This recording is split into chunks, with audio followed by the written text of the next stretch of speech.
Hey, everybody. I know most of you. I'm Donna. I'm the Spiritual Programs Coordinator for Kadampa Center. And I'm going to take up just a couple of minutes of your time. First is an ad. We have a wonderful visiting teacher coming this coming weekend, Venerable Amy Miller. She's an American. She's a Buddhist nun and has been for quite a few years.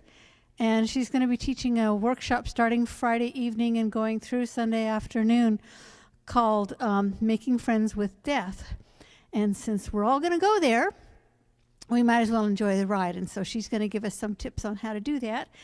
And I have here a little spreadsheet that has some of the ways that if you're planning on coming, it would really be great if you volunteer. That it helps us a lot, and it's a great way to get a little more involved. And it's very easy jobs. We need people to act as greeters at the front door and just help people who are especially new to the center to know where to go leave their shoes and where to find the bathrooms and so forth. Setting up the water offering bowls, providing a beverage for Venerable Amy, and taking down the water offering bowls. And if you're also, I know all the driving slots are filled, sorry, so that option is off the table. So I'm going to leave this with Erin, our wonderful program assistant, and if you are interested in signing up for any of these, please do leave your name and your email or a phone number there so I can contact you. And then I have only one other order of business. It is the end of our module. So it's the end of this particular visitation with Steep, our wonderful teacher. And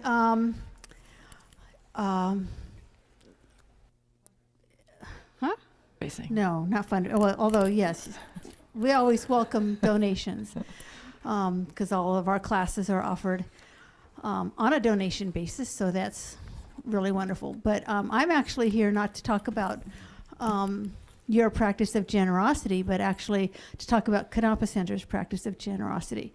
Under the principle of karma, if you want things to happen in your life, you need to create the cause for them to happen.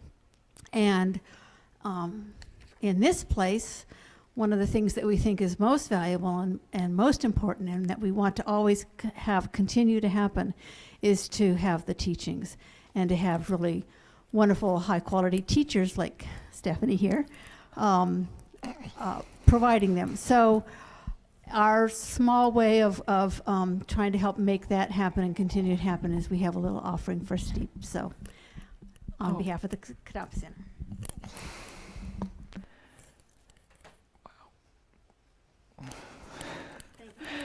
Thank you so much. Thank you, everyone. Thank you.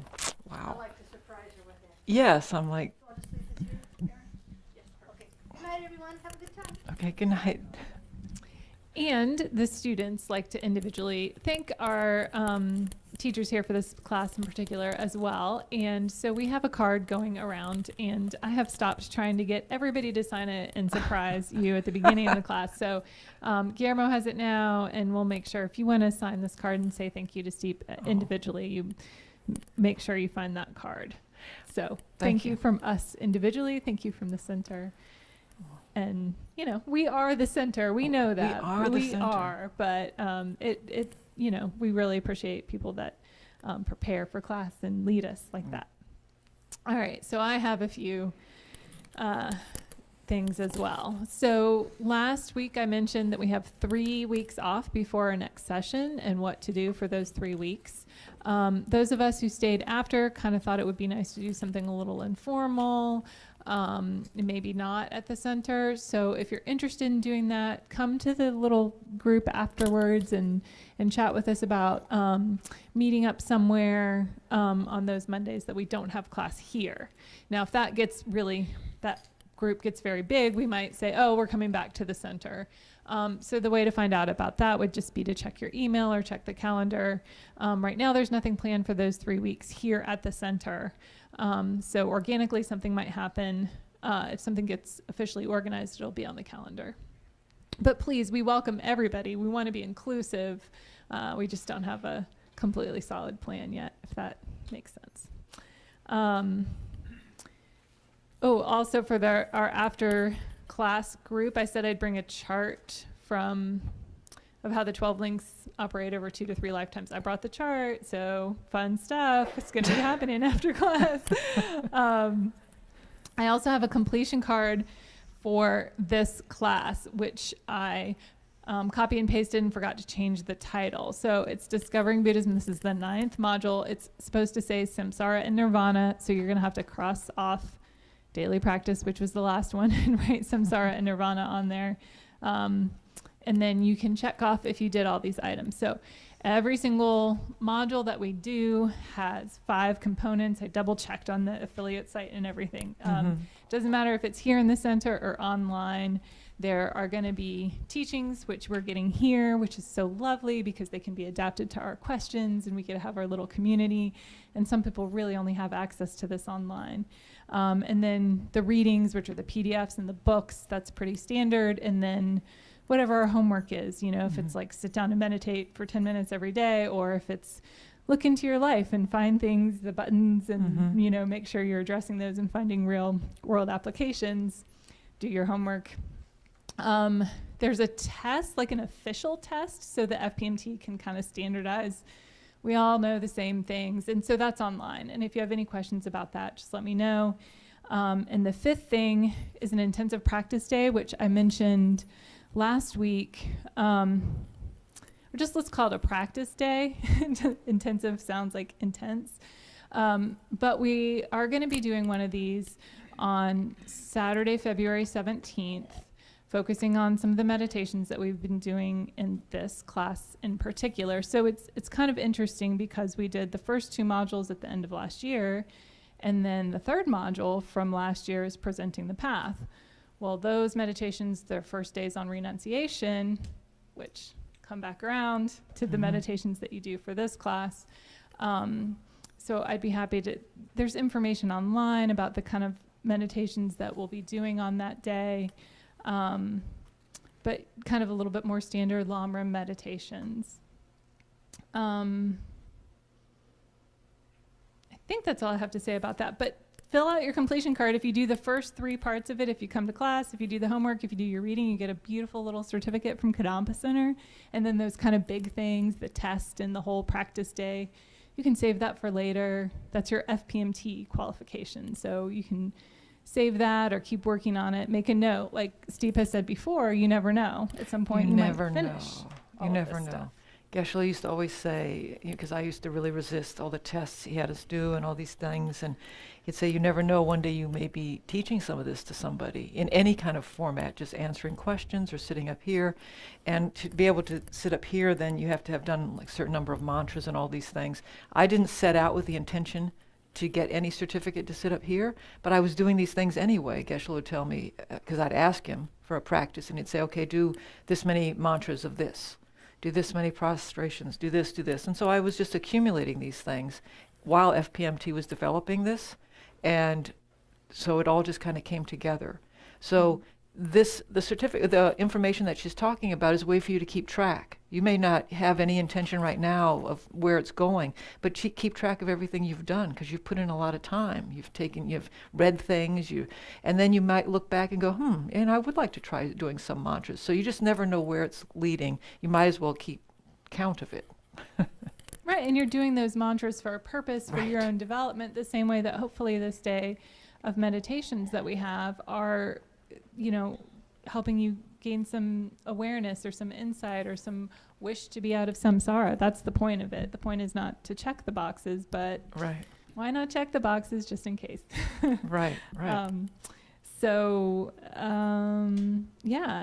if this is the last official class and we don't get back together officially, the next one will be the beginning of March, How to Develop Bodhicitta with Don Brown. And I think I'll leave it at that.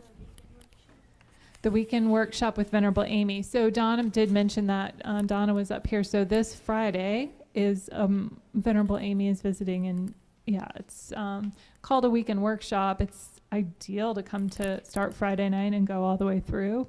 But do what you can. Come to what you can. Yeah. All right. Okay. Alrighty, so so how's everybody doing? Fine. Okay.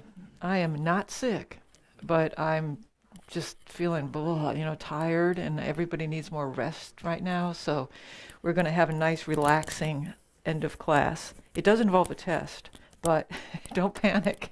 You'll be in groups. You just answer it together. There's no score, but you'll be able to leave with something that has a kind of a summary of what we've been talking about. You'll be able to write down, and we'll do a kind of open group review.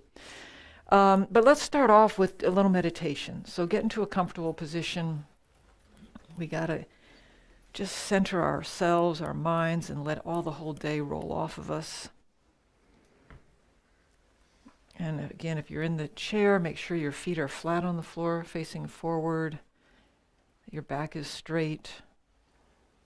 Your arms away from your body. So you can use the hand mudra if you want for meditation. Tuck your chin a little bit. Strength lengthens your spine. Tongue at the back of your teeth so your jaw relaxes. Your eyes either gently closed or a little bit open. And then for the first 5 minutes, we're just going to do a breathing focus meditation to focus your mind. Let all of its busyness kind of drop away. You can count your breaths if you'd like. Something to tie your mind back to just relaxing, just focusing on the breath. And if you are super mindful, you'll notice that your thoughts, of course your thoughts are going to come in. And if you catch them early enough, it's like noticing a wave of thought energy kind of rising up. And instead of surfing on the wave all the way into some other territory, you can say to yourself, oh, here's a thought. And then you watch it kind of dissolve back into the ocean of your mind. And then there'll be another thought. But if you can rest between those rising waves, that's the whole point. To have that rest between those waves, just like when you inhale and exhale, there's a rest between them. At the bottom of your exhale, there's a rest before you inhale. Same with your thoughts, your mind.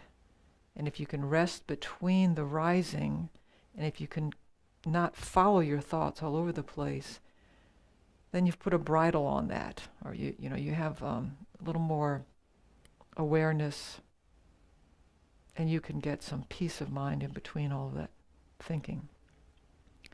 Then after about 5 minutes, I will lead you in a little review meditation before we, to help us set our intention.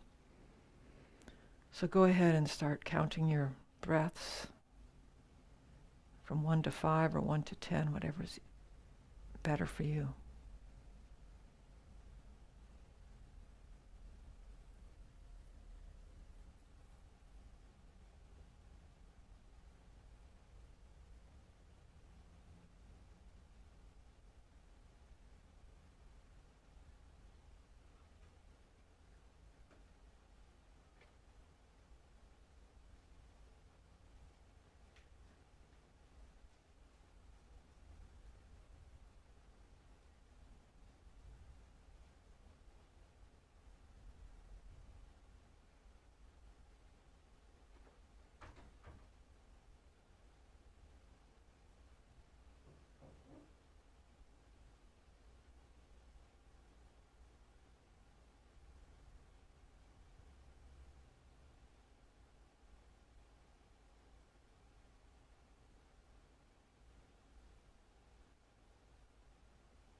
Now bring your awareness to the past 3 days, the weekend, and today. Review it and find something that helped you remember where you are, that you are not in a pleasure grove, you're not in a pure land, you are in this cycle of samsaric existence. It doesn't have to be something awful, just something that's a reminder of samsara.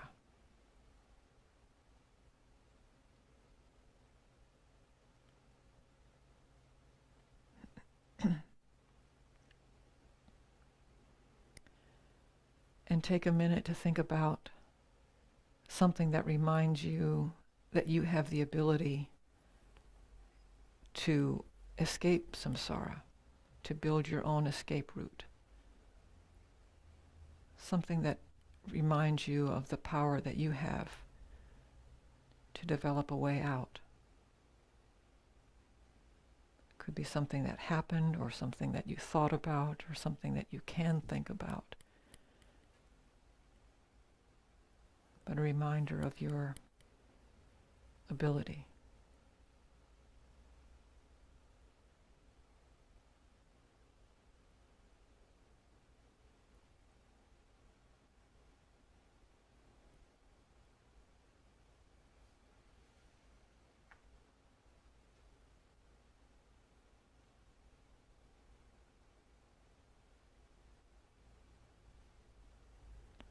And take a moment to think about the greatest obstacle for you, whether it's anger, attachment, pride. Let's just stick to those three. Think of one that trips you up a little bit here and there, more than the others. Examples of them for yourself, of how they get in the way.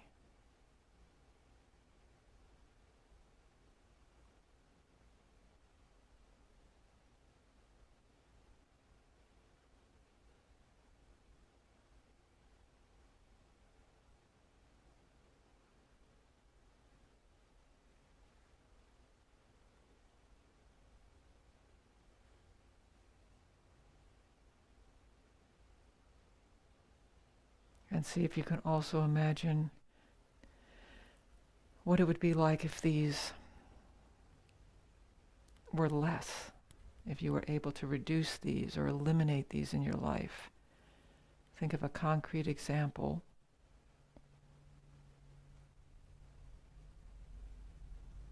of what it would be like if you were able to stop it before it blossomed completely, and were able to apply the antidotes and loosen its grip on you.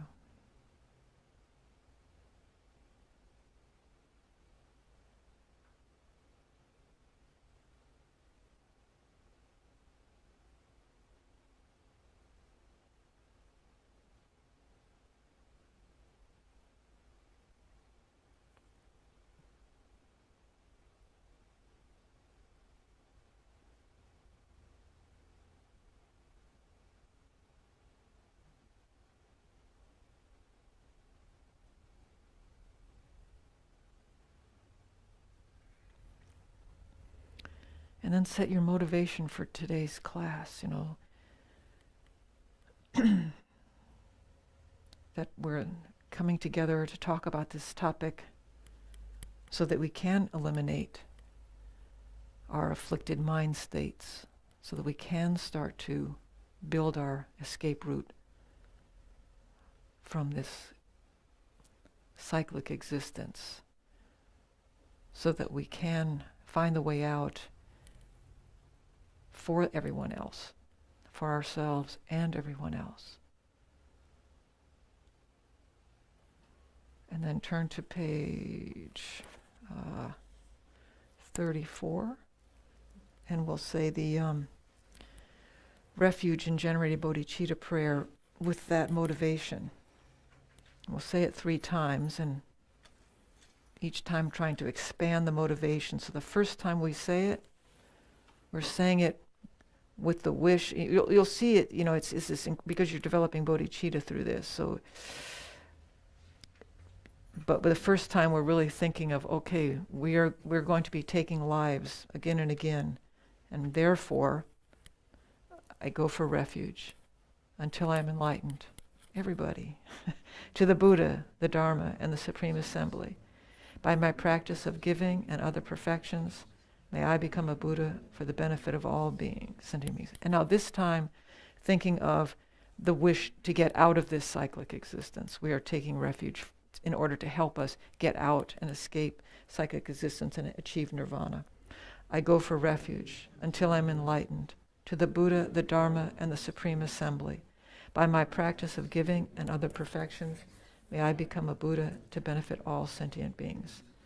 And now for the highest, which is that we'll be able to get out and then be able to help all others achieve the same state. I go for refuge until I am enlightened. To the Buddha, the Dharma, and the Supreme Assembly. By my practice of giving and other perfections, may I become a Buddha to benefit all sentient beings. And let's say the four immeasurables. May all sentient beings have happiness and the causes of happiness. May all sentient beings be free from suffering and the causes of suffering. May all sentient beings be inseparable from the happiness that is free from suffering. May all sentient beings abide in equanimity, free from attachment for friends and hatred for enemies. So we are definitely going to get to the homework, because there's some newer faces here, but that's okay, because you can think about it in the group.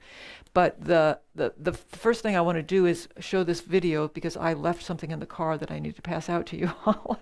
So this is like a 12-minute video, right, Chris? And it's with the Dalai Lama, and I can't remember exactly which one I picked, but it talks exactly to this whole concept of suffering and samsara and escape. So while you watch that, I'm going to go get the papers that you're going to use.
Before I forget, when I was trying to explain to Geshe this thing about people feeling that about this deserving, it's really tough. I was telling him how hard it is to talk about karma in this culture, and that people would say, "Oh, then you're saying that I deserve these terrible things that have happened, or this whatever."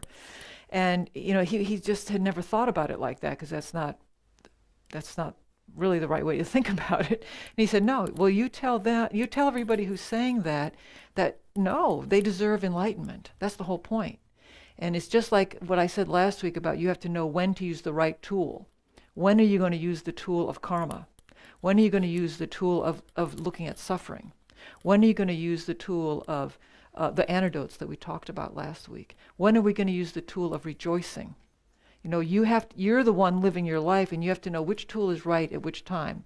Because if you use one tool all the time, if you're always meditating on suffering, your little boat's probably going to tip over.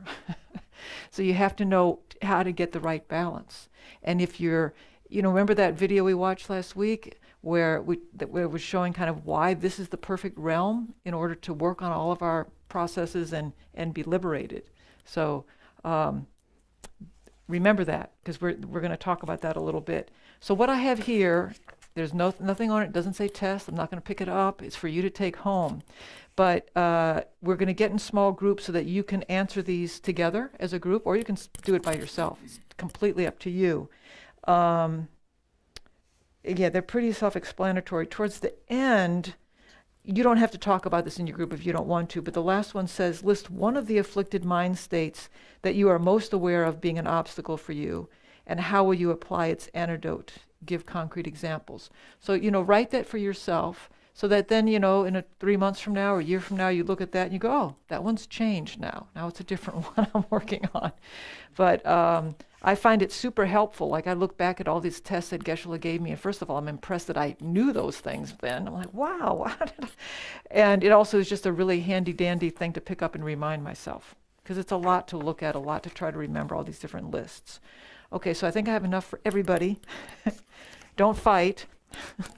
We can make copies. And why don't you get into groups of no more than 5, so that you can have a chance to they're coming. So go ahead and get into your groups of about 5 and get into different areas, and I'll give you say 20 minutes to work on them. If you need pens or pencils, let me know, because we can get some. That'll be easy. You need one? Okay, here's one right here.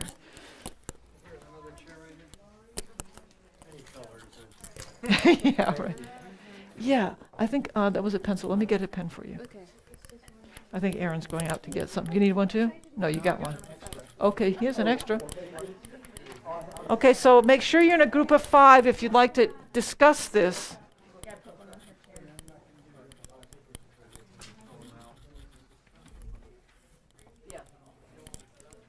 She's getting some? Okay, thanks.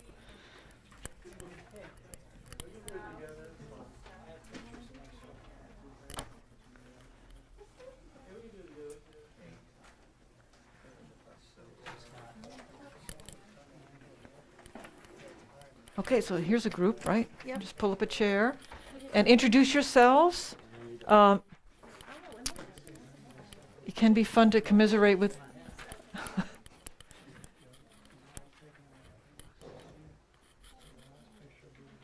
And for some of them, there's no one right answer. Like it says, write one sentence. It'll be interesting to see what different people write about it. We have pens now in the room, if you need one. Okay. Right, of course.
Okay, so try to take a few minutes to wrap it up.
Okay, so take 1 minute to finish. We'll finish together if you haven't finished. So just take a minute to finish that sentence, and then we'll finish it all as a group.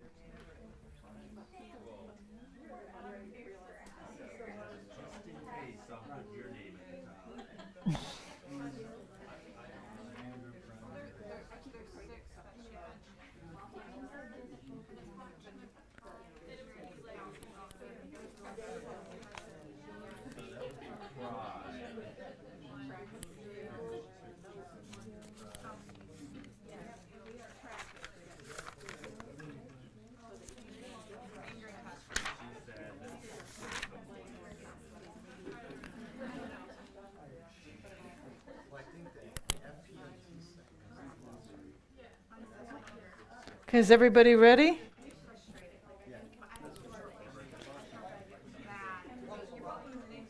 Come on back. I see a lot of great work happening. Oh, yeah. All right. So we're going to make sure everybody, has something.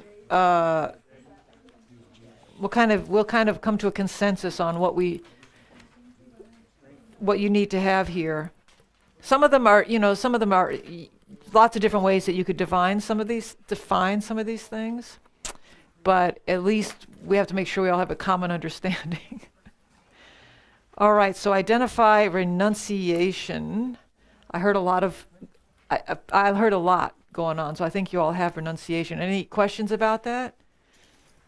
So did you remember, like, when we used the analogy of the North Korean prison camp, and I said the minute you realize I'm in prison and I want to get out, that's renunciation, right? The wish to end suffering, the wish to get out. I also gave you that definition that I really liked that this Zen Buddhist writer wrote in this book. She said, renunciation does not mean going away from the world, it means knowing the world goes away. Because the main thing that I guess I want you to know is that we have this kind of stereotypical view of a renunciant being somebody who's just like in a thread of clothes, just, not eating rocks, stuck in a cave. And not a balanced diet. You need, in fact, some of the prayers you do before you eat are like, I'm going to eat this food so that I can keep on developing bodhicitta and be able to help all along the way. So it's mostly that you've developed that wish for liberation, the wish to end suffering. Okay, so then what is liberation? Well, I guess I kind of answered that, huh? Does everybody have a good handle on that? Oh, I didn't know you were asking. Yeah. We don't talk to the microphone. The microphones have been liberated from this room. The first answer I put freedom of ignorance. And by that I kind of meant, we have these ignorant views in the world, kind of like we're not seeing, emptiness, just these false goals that, once we get everything perfectly lined up, we'll be perfectly happy and everything will be fine.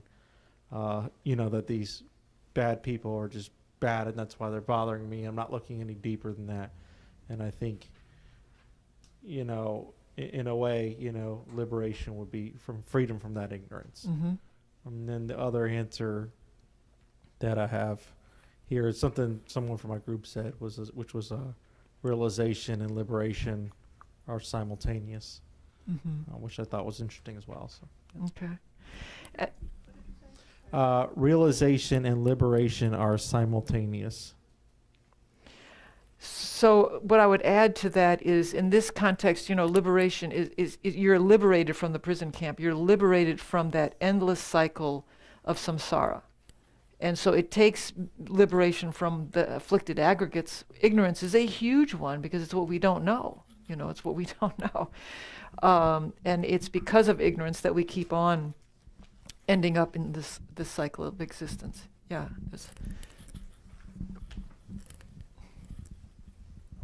Is liberation enlightenment? So you're out of the prison camp, but complete enlightenment is when you've developed the desire and the wish and the ability to, yeah. And so it also, Geshe-la would say, because this is a complicated topic, that even at some level of liberation, there's still in the mind stream tendencies. It doesn't mean that you're going back down. You're not going to fall back down into samsaric existence, but you haven't completely rid the mind stream of some of these tiny subtle tendencies. Yeah. So since I'm not even close to it, I don't really know what that means, but I intellectually I'm like, okay, I can see that. Yeah. Was there any other question about that? Okay. So then samsara. What is samsara? Kind of already answered that. Right, but technically, it's that cycle of existence, right? And you saw the whole wheel, and that's a good thing to keep going back to and looking at that wheel. And we have the link online. But another way you can, there's lots of ways in your own life that you can think about samsara. The Groundhog Day, the movie, was a great example of that. Just, oh my God, again. I dabble in astrology, which a lot of Tibetan Buddhists use astrology to help just kind of predict causes and conditions.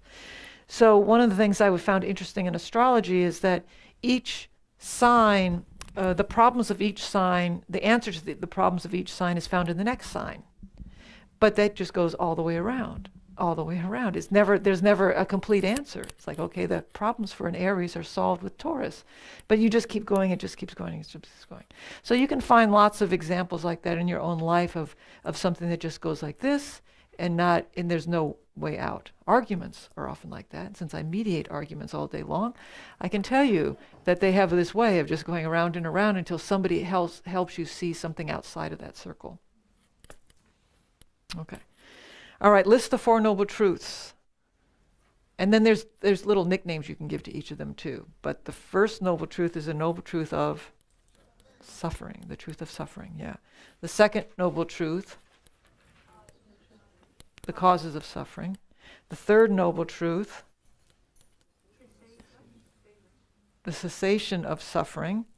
And the fourth noble truth, the truth of the path, the way to start ending this suffering, right? So, and you can just give them those little nicknames if you want, the truth of suffering, causes, cessation, and path, as long as you really know what all of that means. And then why would we want to, we've been focusing a lot here on the first two.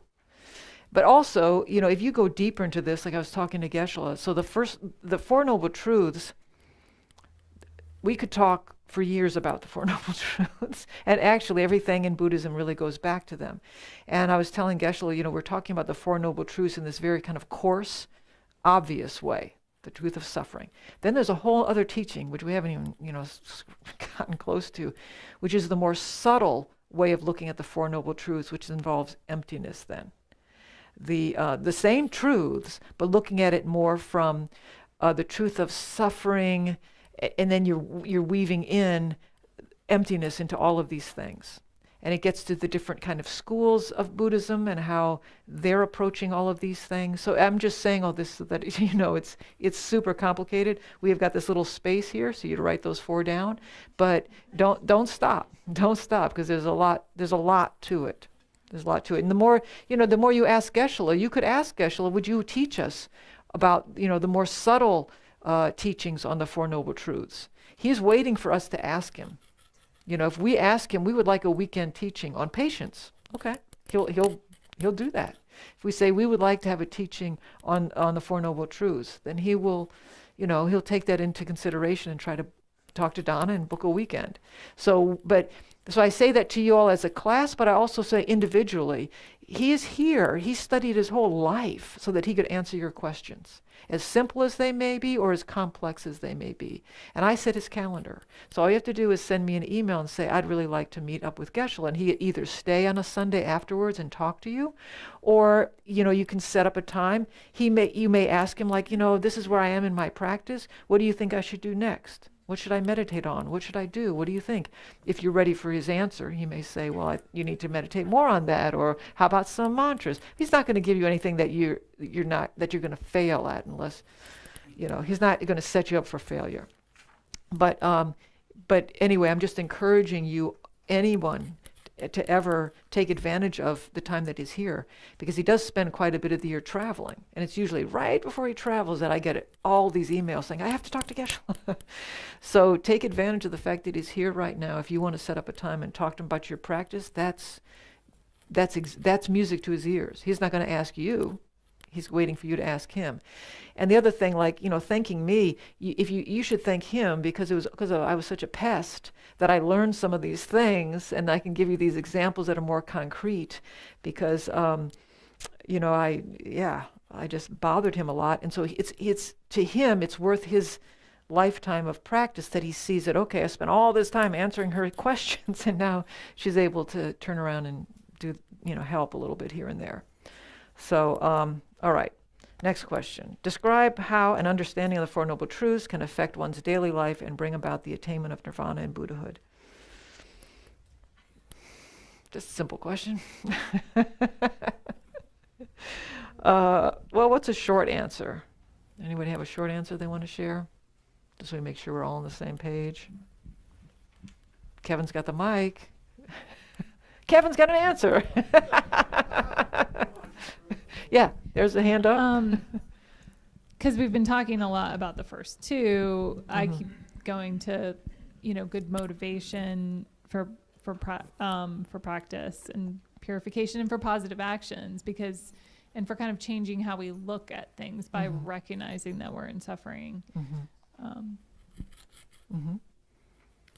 Yeah, I mean, if we don't,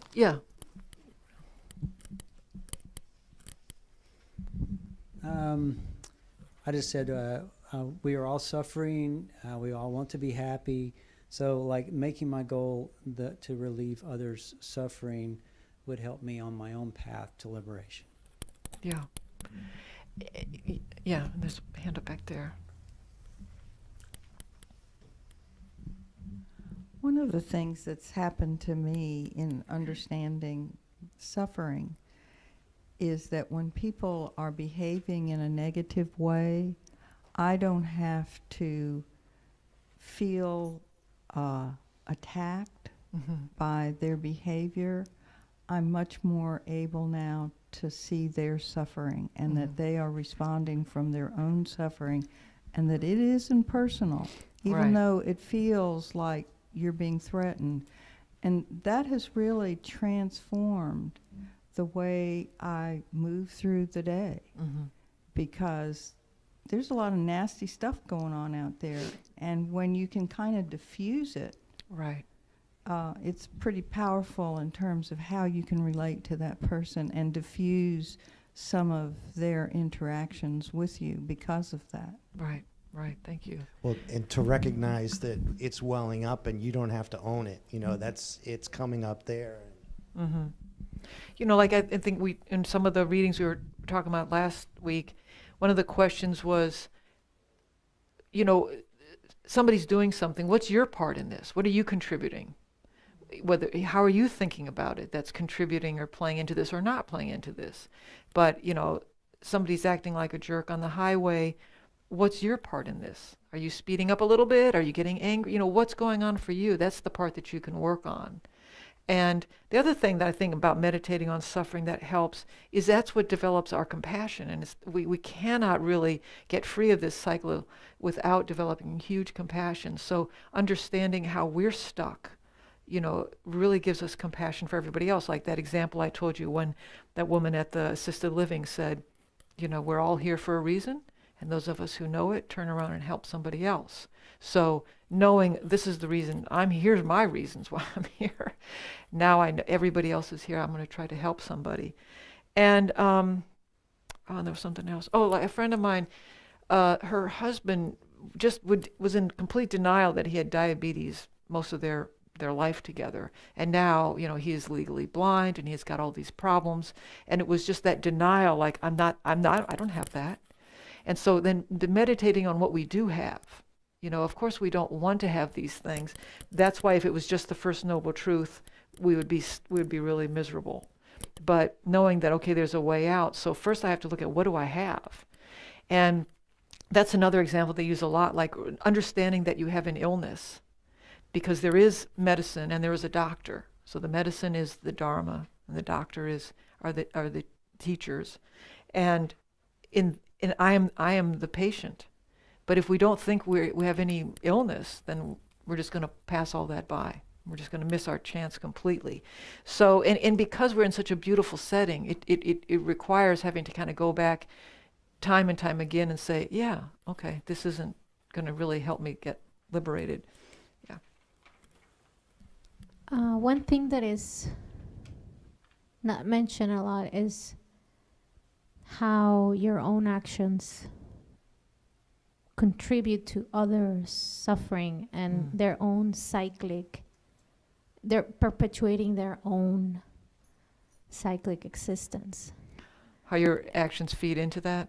Yeah. Yeah. I mean, one of the things that these Discovering Buddhism classes have done, particularly for me, is to have put the attention instead of outside inwards, and how have like compassion for others through my actions, how my actions actually perpetuate others' cyclic existence. Yeah. So that it's like a huge motivator. Yeah. Yeah, absolutely. And it helps us then look at, well, what can we do if so many of the things we're doing are really not helpful to people? Well, at minimum, we can wish them better, right? At the minimum, we can try not to do harm. Okay, so first do no harm, and then if I can't really help this person the way that I wish I could, I know what Geshe-la does a lot is say, because I asked him once, like say we were feeding the ducks together. He's saying all these mantras. And he said, just think next time we might be able to be teaching them mantras. They won't be ducks, they'll be people, and we'll be teaching them. So he's always has this much longer range view than I do. I'm like, oh, look at the cute duck. He's like, he is saying these mantras thinking next cycle I'll be able to help them better. So what can I do now with already the wish that next time around I can do more, you know? Yeah.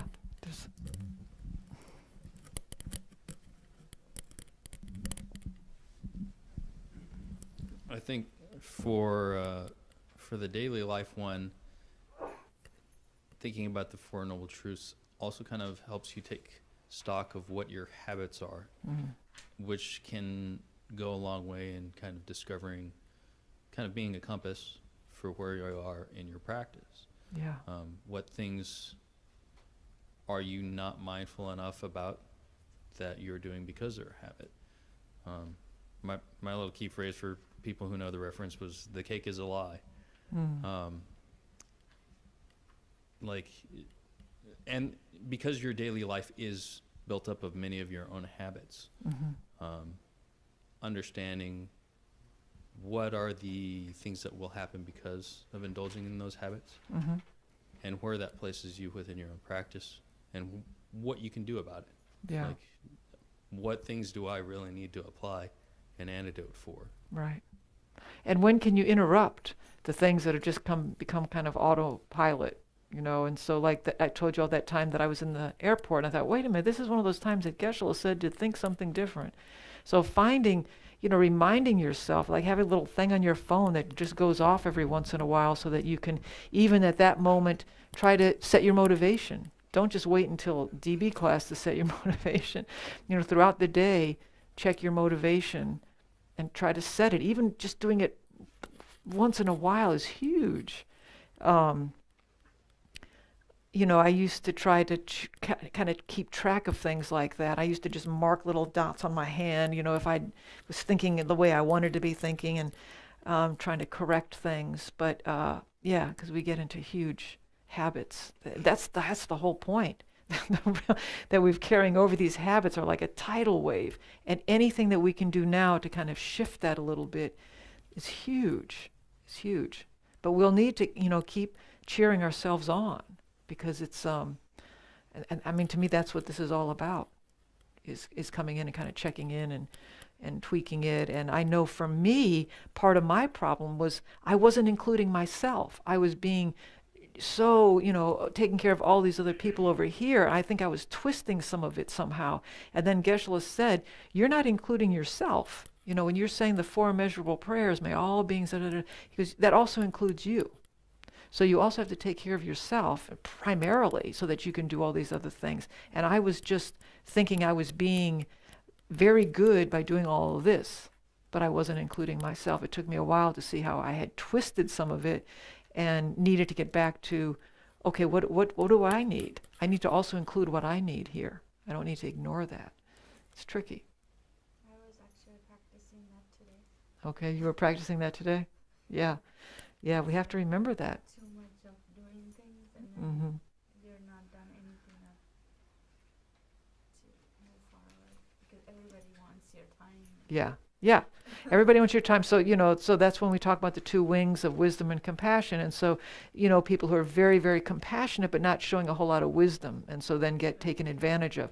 And people who are super wise about things but kind of lacking in compassion sometimes. And then that's why that whole balance comes in.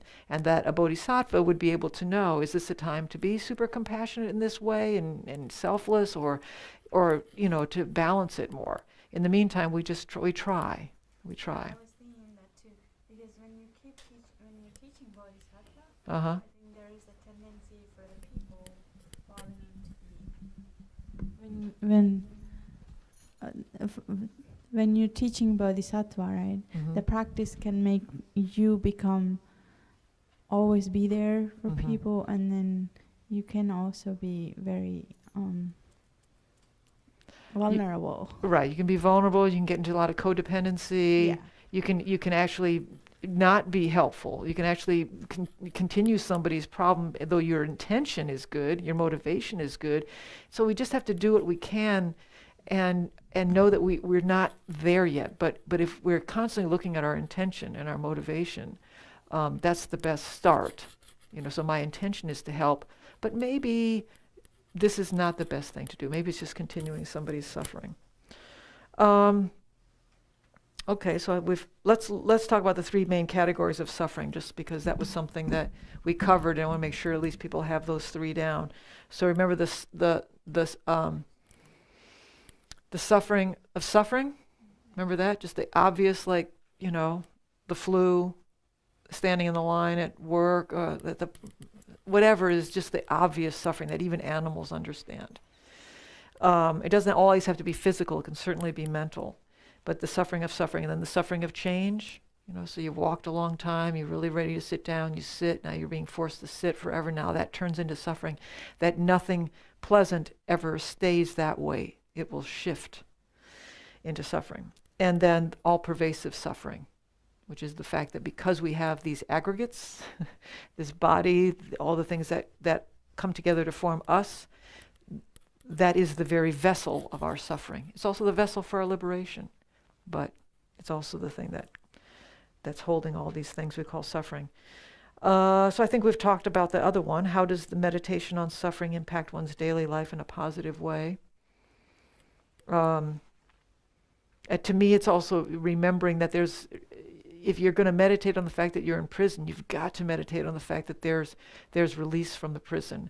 And so when you get those moments that you are actually able to reduce whatever is your particular chain or fence, that's huge, and to hold on to that. So if you're able to reduce for that moment something that was just arising and you're able to get free from it, that's a little trailer of the coming attractions. And that's huge. And then, so this was kind of the one that we had for homework, to take something that's a particular obstacle for you and try to work on it last week, in the ways that I had described, like when I was in the airport. Anybody have any examples you want to share as we kind of wind up this class? Did anybody have any experiences of, it doesn't have to be a success story. It could be it could be it didn't work, and we'll cheer you on for the next time. Yeah. I have a failure story. Okay. So we were just talking like anger or lack of patience is definitely one of my challenges I work on daily. But at work I'm pretty good about, little things don't bother me. I don't really get angry at people. Mm-hmm. And so I was having a conflict with someone, and it happens to be that my parents own the company I work for, mm-hmm. and they work in a different office, but sometimes they are in my office. Mm-hmm. And they don't run our office, but they like to be in there, right? So we were having a differing opinion about the way that something was happening in there.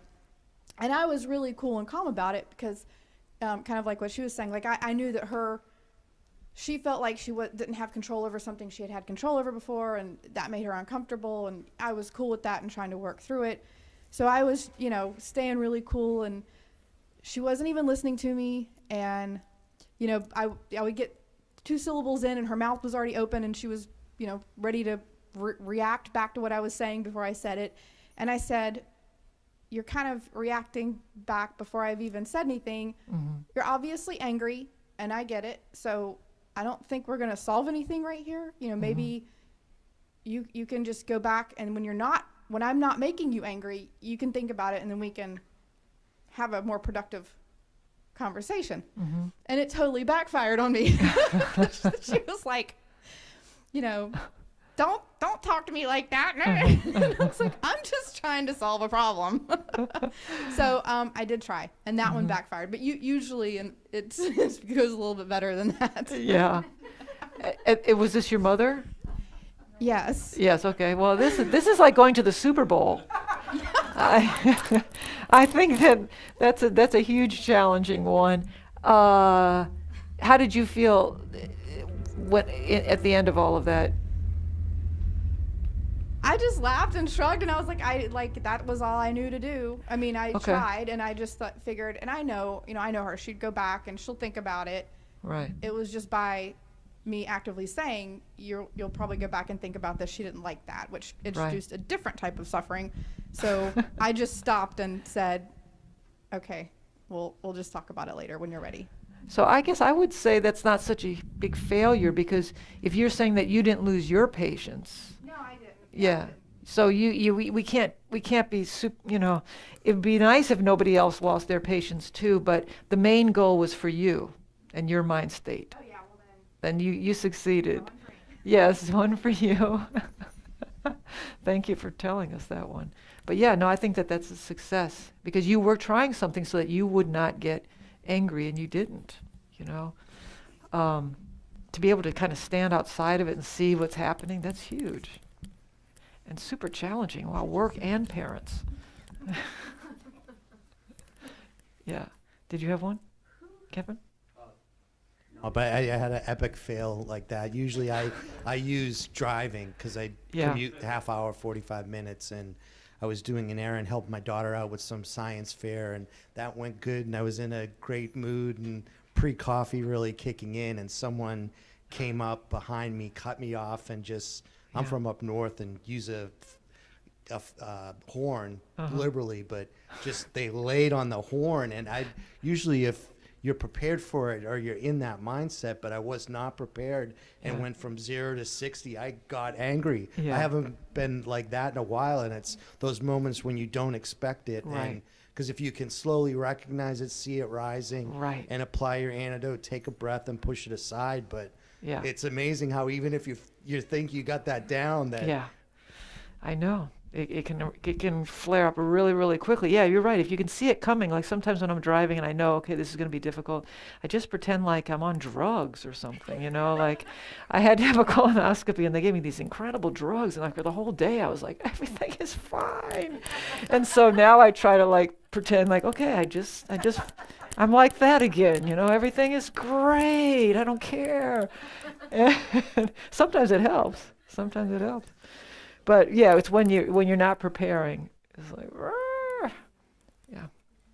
So I have another mother one. There is hope. My mom's 95, and she's always irritated me a lot. I probably irritate her too. But recently, and I think it's as a result of a lot of the stuff here, I started hugging her, because I would not even hug her for years. And she'd come at me and try and squeeze my face and stuff, and I'd like, stop that. But it's a genuine, I'm trying to care. I have to take her to Catholic church every other Sunday, which is a real challenge. But again, I'm doing it to make her happy because it's so important to her. And I'm starting to realize it doesn't matter what faith it is. Right. There are really good people doing really good stuff, and some sweet, wonderful things are happening there, even though it's taken me time to get used to the choir. And last week I didn't even pay attention to the choir, so it's really good. And then one last thing. I invited her over for the Super Bowl because she's a sports buff. And I learned from her this little incident. She brought over a bunch of candy because she got way too much candy. Everybody keeps giving her candy. And she tried to give it to me. And I'm like, we don't really eat candy. I'll take some, but take the rest back. And she's like, I don't really want it. And I'm like, well, why don't you put it out like in the common area for the other people? Because she's in, a community living place. And she's like, no, I don't want to do that because then all the people I don't like are going to eat it. Normally I would have gone like, Mom, but I didn't say anything, and I gave her the candy, and I'm gonna wait and see if she changes her mind and actually does that, and if she doesn't, then I am gonna actually take the candy and do something else with it. But that was kind of an exercise in patience to not criticize her and say, "You idiot, why don't you just give them the candy?" She was attached to it. It was a gift to her. And even though she doesn't want it, she doesn't want to give it away to other people, which I thought was really interesting. So there is hope to develop better relationships with your moms over time. And also, like, Geshe talks about how we get stuck in watching other people's movies, their minds. And we want, and he says, you have enough going on with your own movie. Pay attention to, watch your own movie. And, get out of their movie. So your movie is about, you're helping. How amazing, to just try to spend some energy helping your mother. Who cares what church she goes to? It's feeding her. This is what she wants to do. But, but getting involved in, well, what are they thinking about this? And trying to change their movie, it's just like it has this energy that will just pull us in, and never let us go. And so he'd said that a long time ago, and this friend of mine in New Orleans still remembers that. And she says she must say it to herself like once a day, like, get out of their movie. That's not my movie. This is my movie, and I got my hands full. Yeah. I'm enjoying the conversations, and particularly recognizing that I spent most of my life not only writing my own movie, but everybody else's movie too. And I was create a great micromanager. I mean, par excellence. And so attachment and control are big things for me. And one of the things that the teachings have helped me with is understanding, particularly with one of my children, who I love dearly, but whose development has not gone in the way that I expected nor approve of. So I am now able to say that is his karma, and it's really not my business. He is a grown-up, and it's been very freeing for me. I still worry about him, I still love him, and I express my loves in ways that are healthier than I've ever done. And so the teachings have given me permission not to mind everybody else's business. Right. Well, that's a beautiful story. I mean, because I think the challenge of being a parent, where you have to be all in it, and then all of a sudden you're supposed to back off, it's got to be huge. Yeah.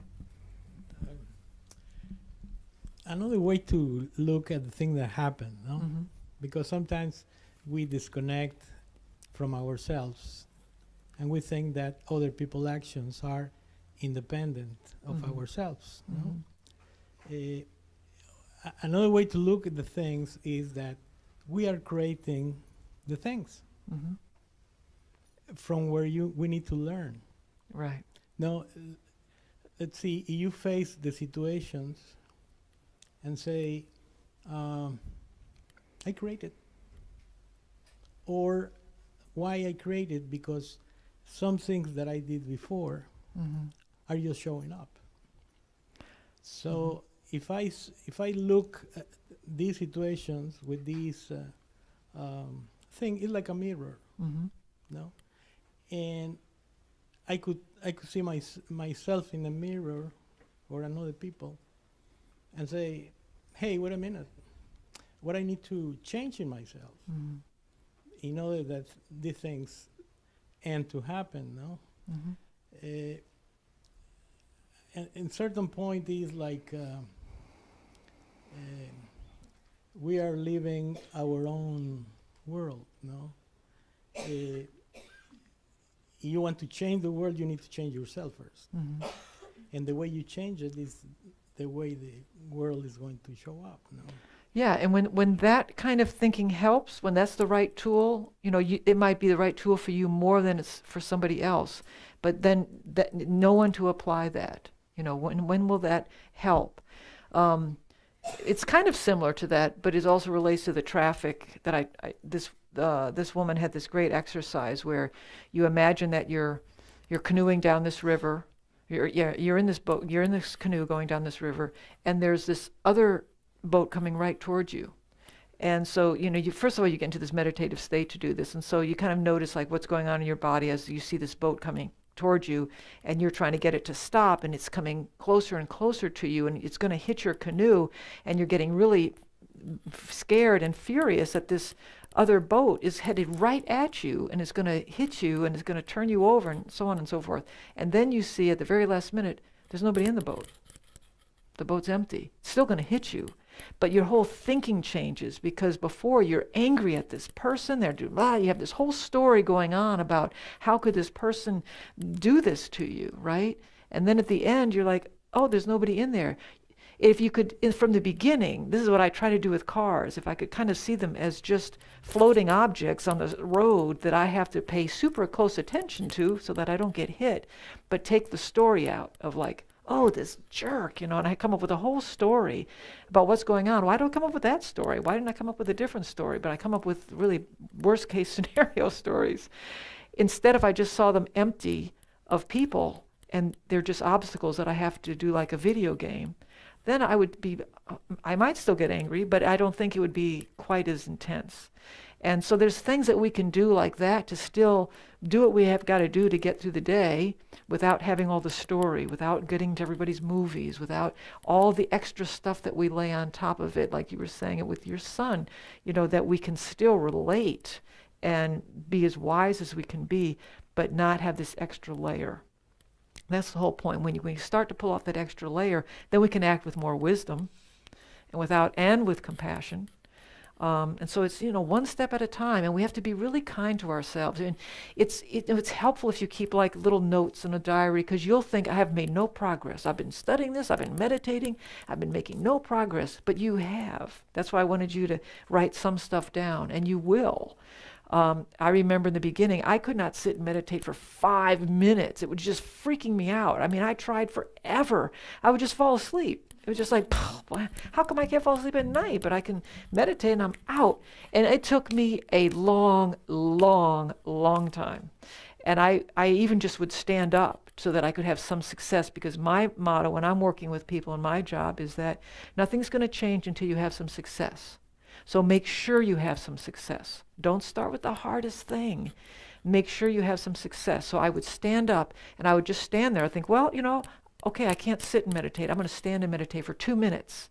And that gave me some confidence. Hey, I could actually do it standing up. So after I did that for a while, then I could sit and I could meditate maybe for 1 minute. And if I could do it for 1 minute, I know I could do it for 2. And then eventually, but it took a long time, longer than you would guess. So all that, I'm just trying to give you a cheer, because with practice, whatever your personal hope is that you want to accomplish, you will start. Even just having that wish is huge. It will start. You're creating this whole ripple effect. Things don't just disappear. Your wish for it will not just disappear. And then worst case, you get the big picture scenario, and you are setting in motion a tidal wave. Whether you see the complete result of it in today, tomorrow, or this lifetime, you've already put something in motion. Okay, so let's wind up. Let's dedicate all this merit, incredible merit you've created by all the stories you've just shared about the things that you've been working on as a result of studying Buddhism and thinking about suffering, and all the meditations and homework and reading. Huge. Helping parents, helping children, helping each other. Coming here on Monday nights, sharing your stories with each other. Being patient with me, being patient with each other. It's huge. So I want you to think of all that you've created through your actions of body, just by getting here, your actions of speech, by listening, by talking, by sharing with each other, and your mind, setting your intention and then following through. These are epic successes. So now you are dedicating them so that all this merit you've created will grow in the direction that you have dedicated them. And I might suggest that you dedicate them so that you can be liberated. You're liberating yourself from samsaric existence. You are achieving the highest state of wisdom and compassion. You can be completely enlightened and liberate all other beings. one step at a time. And now let's turn to Shantideva's prayer. What page is that? 247? 246. Okay, and just by saying this prayer with the wish that these things could happen, again, huge merit. May all beings everywhere, plagued by sufferings of body and mind, obtain an ocean of happiness and joy by virtue of my merits. May no living creatures suffer, commit evil, or ever fall ill. May no one be afraid or belittled with a mind weighed down by depression. May the blind see forms and the deaf hear sounds. May those whose bodies are worn with toil be restored on finding repose. May the naked find clothing, the hungry find food. May the thirsty find water and delicious drinks. May the poor find wealth, those weak with sorrow find joy. May the forlorn find hope, constant happiness, and prosperity. May there be timely rains, bountiful harvests. May all medicines be effective and wholesome prayers bear fruit. May all who are sick and ill quickly be freed from their ailments. Whatever diseases there are in the world, may they never occur again. May the frightened cease to be afraid, and those bound be freed. May the powerless find power, and may people think of benefiting each other. For as long as space remains, for as long as sentient beings remain, until then may I too remain to dispel the miseries of the world. All right. Thank you. Keep on keeping on. Okay.